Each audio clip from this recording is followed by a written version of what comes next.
안녕하세요, 명쾌한 최 원장입니다. 우리 간경화 환자분들이 병원에 가면 간경화에는 간이식 말고는 해법이 없습니다 라는 말을 자주 듣게 되죠. 초기에는 그런가 보다 싶었는데 약을 열심히 먹어도 별 차도가 없고 간경화 말기로 악화되면 그 말이 현실로 다가오기 시작합니다. 그리고 어느 날 갑자기 간이식을 하지 않으면 3개월 남았습니다 라는 말을 듣게 되죠. 그래서 간 환자분들이 자주 착각을 하시는 것 같습니다. 간이식을 하면 간이 완치되는구나 라고 말이죠.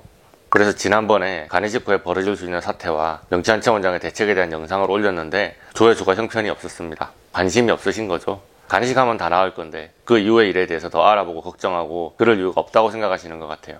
그런데 간이식을 받고 나서도 후유증이나 합병증으로 아주 고생하시거나 이식간이 또 섬유화돼서 다시 간경화 진단을 받고 재이식을 해야 됩니다 라는 판정을 받는 분들이 간혹 계십니다. 그리고 저는 그런 분들만 골라서 만나게 되고 치료를 하고 있다 보니 간이식을 하면 다 나을 줄 생각하시는 분들을 보면 걱정도 되고 그렇습니다. 간이식하면 정상인처럼 살 수 있다고 병원에서는 그렇게 말합니다. 그 말이 맞습니다. 오늘 내일 하시던 분인데 배가 남산만해져서 아무것도 못 드시고 피토하고 그러셨는데 간이식 받으면 일상생활 하실 수 있으니까요. 이런저런 후유증이 있다고 해도 간이식 안 받은 것보다 당연히 낫죠. 그런데 저는 후유증과 합병증으로 뜻하지 않게 고생하시는 분들이 많다는 사실을 알고 있으니까 그런 일이 벌어질 가능성에 대해서 알려야 할 필요가 있다는 생각이 듭니다. 간이식 합병증은 담관 유착, 담도 협착, 담즙 누출 등의 담독의 합병증과 간문맥 혈전증, 간동맥 혈전증 등의 혈관계 합병증, 거부 반응, 신부전 감염과 같은 면역계 합병증, 이렇게 크게 세 가지 방향으로 생각해 볼 수 있습니다. 혈전증의 경우는 병원에서 치료해야 합니다. 특히나 간동맥은 간의 혈관 중에서 가장 가늘어서 간동맥이 혈전으로 막혔다면 재이식 판정을 받을 만한 응급사태거든요. 그래서 그런 치료는 저를 찾으시면 안 됩니다. 저는 주로 간이식 후에 담도의 문제나 면역 관련 문제로 힘드신 분들을 진료해 왔습니다. 면역 거부 반응이나 감염에 대한 것은 지난 영상에서 설명을 드렸으니 기억이 가물가물하신 분들은 링크를 확인해 주시고요. 신부전은 정말 중요한 문제니까 다른 영상에서 다시 언급하겠습니다. 오늘은 담독의 합병증을 집중적으로 살펴보려고 합니다. 간이식으로 유명한 어떤 의사 선생님이 말씀하시기를 간이식 후에 담관 합병증을 해결할 수만 있다면 노벨상이다 하시더라고요. 간이식 후에 담관 문제가 너무 흔하게 발생하는데 근본적인 해결책이 없다 그 말입니다. 담관 유착, 담도 협착 이야기를 하기 전에 왜 이런 사태가 생기는지 근본적인 이유를 좀 설명해 볼까 합니다. 간은 재생이 잘 되는 장기이기 때문에 간은 잘라서 준 사람도 살고 받은 사람도 살 수 있습니다. 그런데 간이식을 받으신 분들 간에 우엽을 받았는데 좌엽은 없으니까 좌엽이 몇 달 만에 생기나 보다 원래 간 모양으로 그렇게 상상하시더라고요. 아닙니다. 우엽을 받았으면 받은 모양 그대로 간이 정식해서 부피가 커진다고 생각하시면 되겠어요. 그런데 간세포 숫자는 늘어나는데 담도는 어떨까요? 간 소엽 사이에 미세 담관은 정식될 수 있겠으나 큰 사이즈의 담관은 새로 만들어지지 않습니다. 담관은 태아 때 임신 12주차에 형성이 되고 15세경에 성장이 멈춥니다. 키가 크다가 키가 멈추는 것과 비슷하게 한번 그런 모양으로 만들어지면 그걸로 끝입니다. 그래서 간 이식편을 자른 모양대로 이어붙였으면 그냥 그 모양대로 살아야 되는 거죠. 자, 간이식이 잘 돼서 기능이 회복되면서 담즙 합성이 잘 되고 담즙이 미세 담도를 타고 큰 담관으로 잘 흘러나가야 되겠죠? 그런데 이식간은 정상 간보다 담도의 큰 가지 숫자가 적습니다. 마치 개발이 돼서 건물이 우후죽순 들어서는데 큰 도로를 새로 못 만드는 상황과 비슷합니다. 이면도로라면 모를까 고속도로의 인터체인지나 12차선대로 이런 거는 처음에 개발 계획을 세울 때부터 만들어 놨어야 해요. 건물을 우후죽순 짓고 있고 유동인구가 확 늘었는데 큰 도로는 없고 새로 만들 수도 없다 그러면 그냥 구조적으로 교통지옥이 될 것이 뻔히 눈에 보이죠. 간 이식 후에 담즙이 잘 흘러나가지 못하고 정체되고 역류되는 게 당연하다고 느껴지지 않습니까? 그래서 간 이식하신 분들 담도의 문제가 상습적으로 생길 수밖에 없으니 이식받은 간을 조심조심 잘 관리해야 되겠다 이런 생각을 기본적으로 가지고 계셔야 된다고 그 말을 하고 있는 겁니다. 자, 그런데 담즙 정체가 잘 생기는 걸로 끝이 아니고요. 구조적으로 담관도 잘 막힐 수 있습니다. 우리가 수술을 하고 나면 꿰맨 자리에 흉터가 남고 딱딱해지죠. 그냥 내 피부를 잘랐다 붙여도 그렇습니다. 그런데 간 공여자와 수혜자의 담도를 서로 연결하고 봉합한 자리는 어떨까요? 그 자리가 두꺼워지겠고 담관의 직경은 좁아질 수밖에 없습니다. 남의 조직과 이어붙여서 꿰맸는데 그 문합 부위에 자주 염증이 생기고 딱딱해지고 흉터가 되기 쉽겠죠. 그런데 이렇게 미세 담관이나 총 담관이 손상되는 것을 의학적으로는 자가 면역 반응으로 보고 있습니다.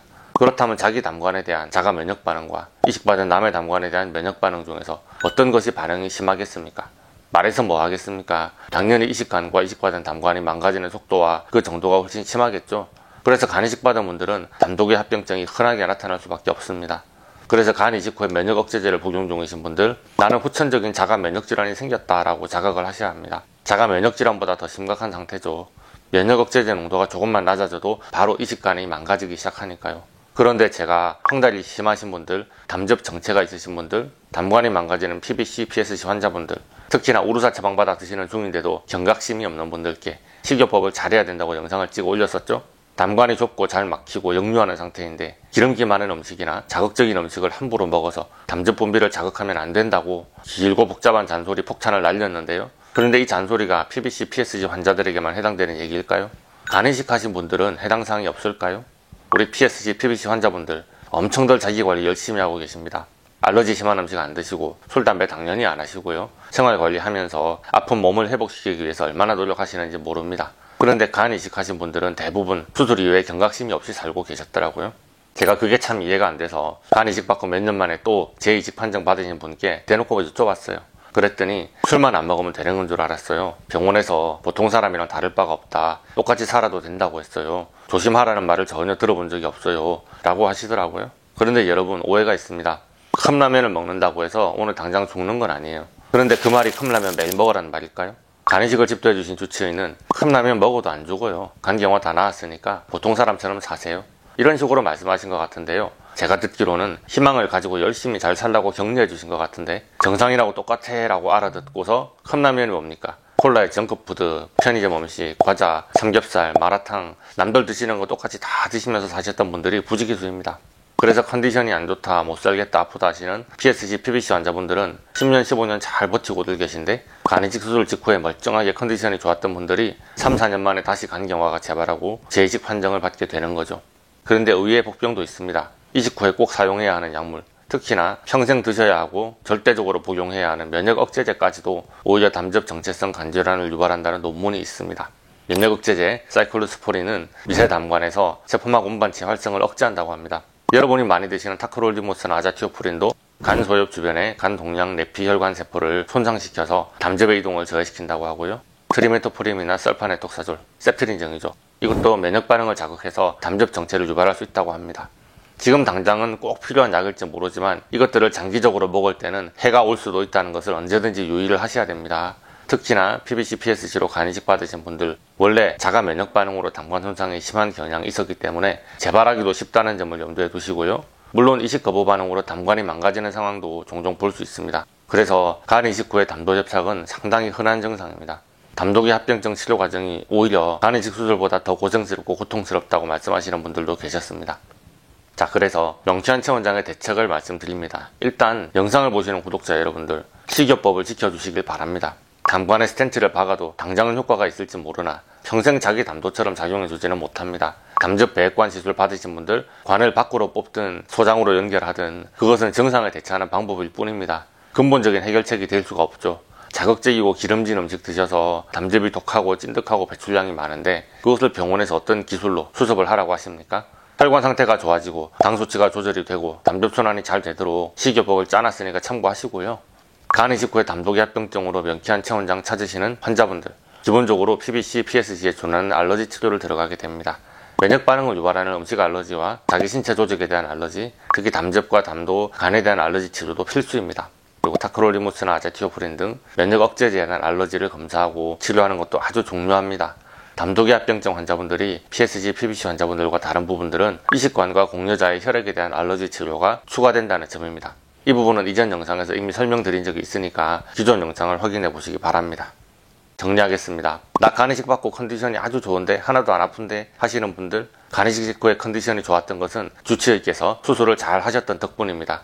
이식받은 간으로 얼마나 건강하게 잘 살 수 있는지는 여러분이 얼마나 잘 관리하는지에 달렸습니다. 여러분의 건강을 위해서 최선을 다하겠습니다. 오늘의 영상이 도움이 되셨다면 좋아요, 구독, 알림 설정 부탁드리겠고요. 혹시나 질문 있으신 분들은 댓글 달아주시거나 네이버 톡톡으로 문의해 주시기 바랍니다. 감사합니다.